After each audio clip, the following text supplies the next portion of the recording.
Thank you, Simon.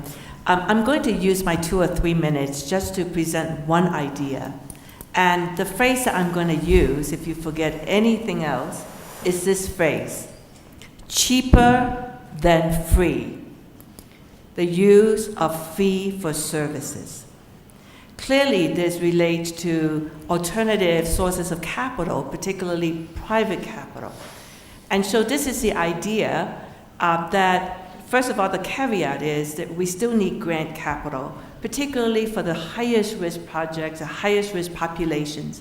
But we know that there is a lot of interest from private capital, particularly as farmers move to a level of capabilities and capacity, where now private capital may be appropriate. And when private capital is appropriate, we should not use grant capital, because that has a cost and is a scarce resource. And also, yesterday someone said, you cannot donate your way out of poverty. And from our experience, we actually see in the impact investing field a lot of interest. We could talk about potentials of trillions of dollars of capital chasing projects. What we have is really capital, but we don't have is human capital yet to take advantage of that. So I just want to say we are at the point where certain type of projects related to agriculture in particular, there are others which are in infrastructure, utilities, health, financial services, education, but in the agriculture areas, there are actually a lot of opportunities.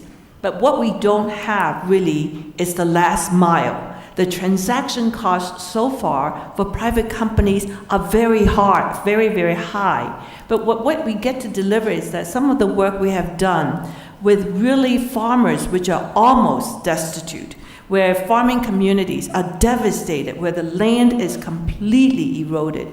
We know we have done that work where we could take those farmers to take them to the point where they're actually market engaged on a long-term basis as suppliers to big companies. That type of work we know takes about 2 or 3 years and about $850 per farmer, from almost unable to market engage. And we actually can do return on investments about that. And so companies are not interested in philanthropy. They know how to pay for something. They know how to pay for a particular commodity, including the cost of making that available. There are clearly a lot of challenges, and I also have examples, but I'm going to stop right here to not overrun my time. And again, the phrase is cheaper than free, the case for fee for services.